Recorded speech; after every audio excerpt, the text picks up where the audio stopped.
وہ لمحہ جب حضور نے اپنے دشمن کو معاف کر دیا۔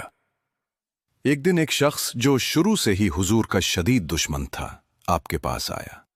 دل میں بوجھ، زبان پر تلخی، اور ارادہ صرف ایک تھا، آپ کو تکلیف دینا۔ لیکن ہوا کیا؟ جو ہی وہ نبی کے سامنے پہنچا، اس کی آنکھیں ٹھہر گئیں، دل کانپ گیا اور جسم جیسے جم گیا۔ کیوں؟ کیونکہ سامنے وہ ہستی تھی جو دشمن کو دیکھ کر بھی مسکرا دیتی تھی۔ وہ شخص غصے سے بولا، میں تمہارا دشمن ہوں۔ لیکن نبی نے صرف اتنا فرمایا، اگر تم مجھے تکلیف دو گے تب بھی میں تمہارے لیے خیر ہی چاہوں گا۔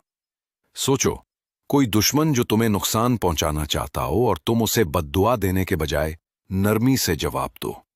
یہ صرف نبی ہی کا مقام تھا۔ یہ بات سن کر اس شخص کا دل پگھل گیا۔